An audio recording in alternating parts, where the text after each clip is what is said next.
আসসালামু আলাইকুম। আজকে মুরগির কঠিন একটা রোগ নিয়ে আলোচনা করব, আর এই রোগের চিকিৎসা ও প্রতিরোধ ব্যবস্থা কি সেটাও বলে দেব। মুরগির খাবার হজম হচ্ছে না, অর্থাৎ খাদ্যথলিতে খাবার জমা হয়ে আছে, মুরগি চুপ মেরে ঝিম মেরে বসে থাকে, চুনের মতো পায়খানা করে, অবশেষে মুরগি মারা যাচ্ছে। এরকম সমস্যার সমাধান কি অনেক খামারিগণ আমাকে প্রশ্ন করেছে, যার জন্য আজকের এই ভিডিওটা। আপনারা দেখবেন যে মুরগি আগের দিন খুব ভালো ছিল, সুস্থ সবল, বেশ চঞ্চল, খাবারও খুব ভালো খাচ্ছিল, কিন্তু পরের দিন দেখবেন যে মুরগি নিশ্চুপ বসে আছে, কোনো খাবার খাচ্ছে না, চুনের মতো পায়খানা করছে, থেকে থেকে কিছু কাশি মারছে কিংবা নাকে সর্দি আছে। মুরগি ধরে দেখবেন গলার কাছে যে খাদ্যথলি আছে সেখানে খাবার জমা হয়ে যাচ্ছে, সেখান থেকে খাবার কোনোভাবেই হজম হচ্ছে না। তো এইরকম সমস্যা নিয়ে যদি আশেপাশে কোনো ডাক্তারের কাছে যাওয়া হয়, তারা কিন্তু হজমকারক বিভিন্ন রকমের এনজাইম সহ আরও অন্যান্য হজমকারক ওষুধ দিয়ে দেয়, যা খেয়ে কোনোভাবেই মুরগি ভালো হচ্ছে না, অবশেষে মুরগি মারা যাচ্ছে। ম্যাক্সিমাম লোকের ধারণা খাবার হজম না হওয়ার কারণেই কিন্তু মুরগিগুলো এরকম অসুস্থ হয়ে যাচ্ছে।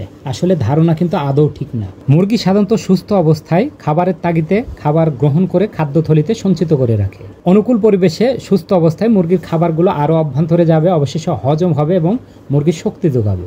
এই অবস্থার যদি একটু অবনতি হয়, অর্থাৎ পরিবেশ যদি প্রতিকূল অবস্থায় থাকে আর যদি মুরগি অসুস্থ থাকে, তাহলে কোনোভাবে সঞ্চিত খাদ্য মুরগির অভ্যন্তরে যাবে না হজমের জন্য। অর্থাৎ মুরগি হঠাৎ করে অসুস্থ অবস্থায় কোনোভাবেই খাবার হজম হবে না।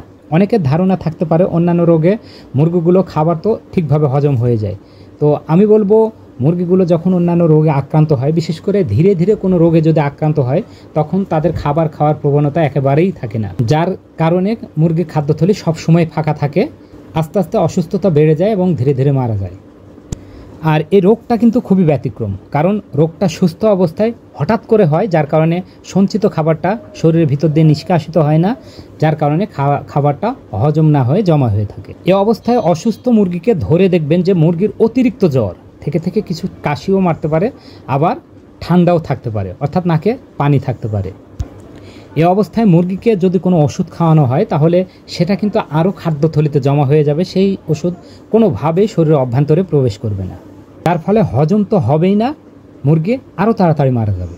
আর যখনই খাবারগুলো হজম হবে না, তো অটোমেটিক্যালি মুরগির পেট থেকে চুনের মতো পাতলা পায়খানা বের হবে, আর আস্তে আস্তে দুর্বল হয়ে পড়বে এবং মুরগি মারা যাবে। এই অবস্থায় মুরগির যদি কোনোভাবে জ্বরটা কমানো যায়, তাহলে আস্তে আস্তে এদের হজম কাজ শুরু হবে এবং মুরগি সুস্থ হয়ে যাবে। এক্ষেত্রে দুইটা পদ্ধতি অবলম্বন করা যেতে পারে। প্রথম পদ্ধতি হচ্ছে ওষুধগুলো পানির সাথে মিশাইতে হবে। সাধারণত জ্বরের ওষুধ পানির সাথে খুব ভালোভাবে মিশাইতে হবে, নির্দিষ্ট পরিমাণ পানির সাথে, এবং সেই মিশ্রিত পানিটা ড্রপারের মাধ্যমে সারাদিনে 3 থেকে 4 বার অল্প অল্প করে খাওয়াইতে হবে।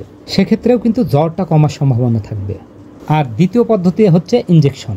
খুবই স্বল্প মাত্রায় মুরগিকে যে মাত্রায় ইনজেকশনগুলো করা হয়, স্বল্প মাত্রায় যদি এদেরকে জ্বরের কোনো ইনজেকশন করা হয় রানের মাংসে, তাহলে অল্প সময়ের মধ্যে 15 থেকে 30 মিনিটের মধ্যে হয়তোবা জ্বরটা কমে যেতে পারে। যদি জ্বর কমে যায়, তাহলে এমনিতেই খাবার হজম হয়ে যাবে এবং মুরগি সুস্থ হয়ে যাবে।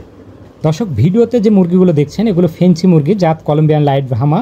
আর এই মুরগির অনেকগুলো বাচ্চা আছে আমাদের ফার্মে। এগুলো সংগ্রহ করতে স্ক্রিনে দেওয়া নাম্বারে যোগাযোগ করুন। আর দোয়া করি সকলের ফার্মকে কঠিন রোগ থেকে আল্লাহ হেফাজত করুক। সবাই ভালো থাকবেন। আসসালামু আলাইকুম।